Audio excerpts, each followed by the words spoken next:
Hello guys, welcome to my channel. Maglilinis tayo ng caliper ng Raider 150. Ito na yung caliper nya guys. Tanggalan natin. Ikukondisyon natin to guys kasi naninikit na siya. Hindi na gumagalawin sa may rubber. Dapat may play yan. Yan guys, ilapag natin. Papakita ko sa inyo yung laman nya yan guys. Oh. Malapit na maging putik yung laman. Yung matigas, nagiging matigas yan guys sa katagalan talaga. Namumuo yan. Diyan po yan sinalin. Yan yung Raider natin, tinanggal natin yung gulong. Yan, nakalaylay yung hose natin dyan. Dapat laging condition yung Raider natin para laging ready yung preno natin sa mga biglang nakatutok o may biglang lumabas, makakapagpreno agad tayo. Ayan, tinanggal na natin yung nakikita nyo yung dalawang nakatayo na yan guys. Puro kalawang na, hindi na siya nagpi-play. Hindi nakalagay sa may rubber. Dapat yan guys, nagpi-play yan. Nagagalaw ng kamay. Ayan yung sandalan kung bakit naninikit yung natin, caliper. At saka yung pag marumi na yung laman, hindi na masyadong natutulak yung marumi na kasi guys. Gagawin natin dyan, lilinisan natin yung na yan, yung dalawang nakatayo. Tapos to guys, susundutin natin ng damit at kung meron kayong kahit maliit lang, yung kasing laki lang ng tingting na bakal para malinis yung loob niyan. Yan, katulad nito guys, kuha tayo ng tela, sabay yan. Yan nyo kung gaano kadumi yan guys ha. Yan nyo, yan nyo. Yan guys oh, grabe yung dumi. So palagay ko grasa yan guys eh. Na naging brown na sa katagalan. Yan guys, linisan pa rin natin kasi may natira pa. Yan guys, tingnan nyo ha. Malinis-linis yun, diba? Yan guys, tingnan nyo.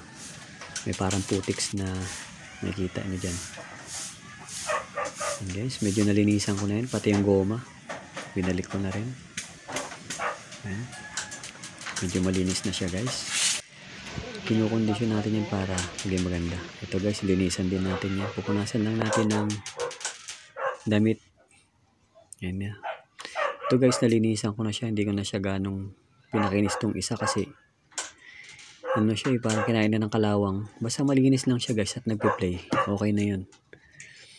Huwag na natin masyadong lihain o kasi liliit na siya. Masyado na siyang may play na siya kung pag nilihan nyo pa ng todo yan. Kung may pampalit kayo, palitan nyo na lang guys, pang replacement. Ayan. Diyan yan nakalagay guys, itong goma. Nilinis ko na yan, diyan yan nakalagay. Ito na yung grasa natin guys.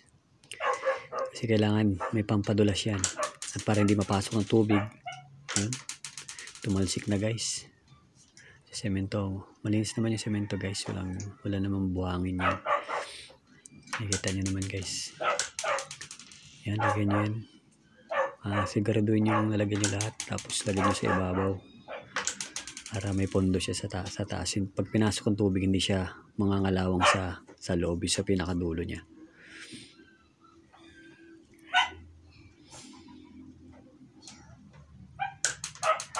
Yung goma guys, yung sinabi ko sa iyo kanina, dito yan sa may bandang kaliwa. Itong sabi ng yan, dyan sa may grasa, tabi ng may grasa natin.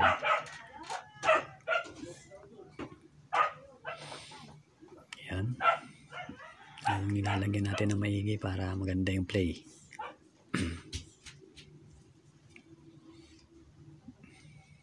Yan, pinapasok na natin. Isang kamay lang gamitin natin guys kasi wala tayong katulong, hindi natin set up yung camera natin. Yan, hindi ko rin mapakita sa inyo kung ano yung play nya. May play yan, konting-konti guys.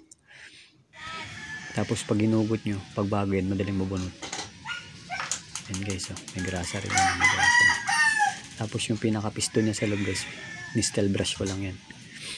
Kasi makapal na rin kanina yung dumi yan. Yan guys, abot na natin. And kung makikita nyo pag ginalaw ko, yun yung play nya. Yan, may play yan. Yan guys, yan. Yan guys, salamat sa inyong panonood. Don't forget to subscribe my channel para lagi kayong update sa mga bago kong video. Salamat.